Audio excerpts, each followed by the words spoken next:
All right, I want to just go over a couple of things.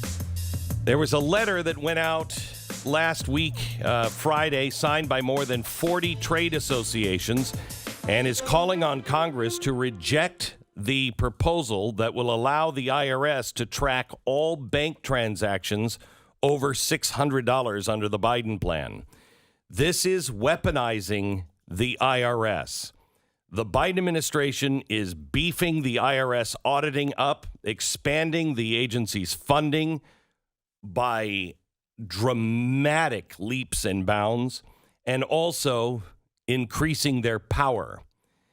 They are now proposing that banks would be required to turn to the Internal Revenue Service all bank account information for accounts holding $600 or more. Now, Biden says this is to go after the rich, to make sure that the rich pay their taxes. I'm pretty sure the rich have more than $600 in their bank account. And I'm pretty sure a lot of people in this audience that would not consider themselves rich have at least $600 in their bank account.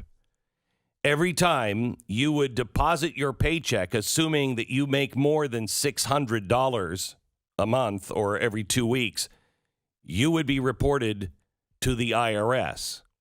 And all of the activity that you do with your money and your bank account will be monitored. So 40 trade associations, some represent entire industries or economic sectors, signed a letter to the U.S. House Speaker Nancy Pelosi and Kevin McCarthy raising the alarm on this plan. The letter, which includes the support of several banking coalitions, calls on Congress to reject the requirement, saying it violates customer privacy and would create an incredibly expensive and elaborate reporting requirement for the banks. This is one, I believe, of their objectives. This is going to hit the community bank much harder than Citibank. Citibank has the money and the resources to hit any new federal requirement, but your local bank won't have that. So it will put pressure on your local bank to be able to even afford to do it, even if they didn't want to do it. If it's law, they'll have to.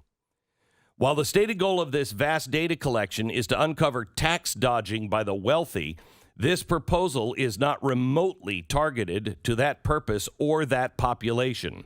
In addition to the significant privacy concerns, it would create tremendous liability for all affected parties by requiring the collection of financial information for nearly every American without proper explanation of how the IRS will store, protect, and use this enormous trove of personal financial information.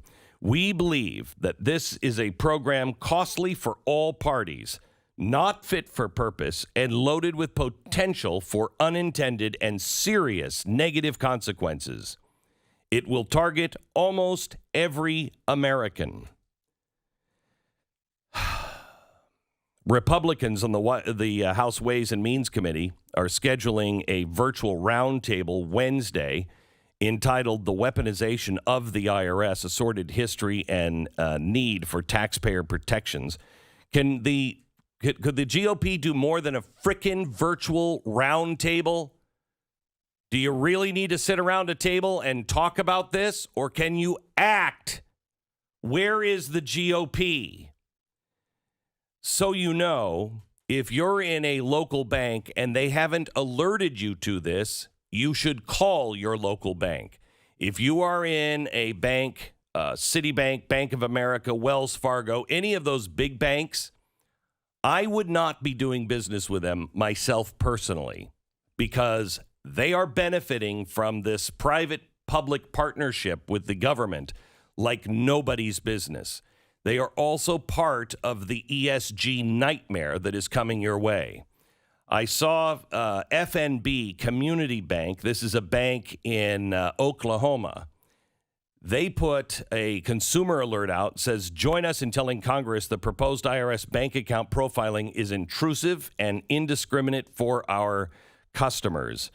They explain it and then put a link there saying, here's how you contact Congress right away. You should do that, and you should move your money to a bank that is doing that. You need to have your money in a local bank. It is critically important. Also, Bloomberg is reporting inflation and supply shortages mean a return of empty shelves and panic buying. Please do not panic buy. Please get yourself prepared for food shortages. In my lifetime, I have only seen empty shelves in America at big, huge winter storms when everybody freaks out and hurricanes and things like that.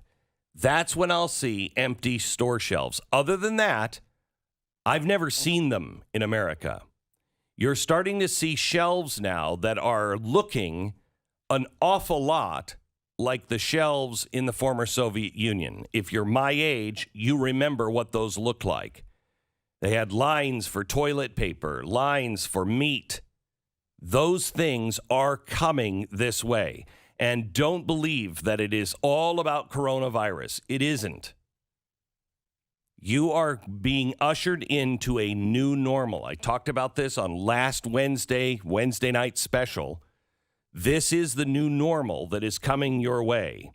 Supply lines are struggling as producers such as Vietnam, responsible for making everything from sneakers to coffee, are hurt by COVID restrictions.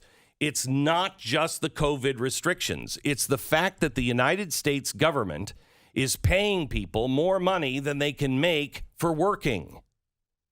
So people at the docks, truckers, all these people who are choosing to stay home and take money from the government instead of going to work are the ones that are really hurting us. And just so you know, if you are one of those people, I understand the temptation. I do. Please don't do that. Please don't do that. You are changing the country. You're changing our work ethic. You're changing absolutely everything about us. Please go back to work.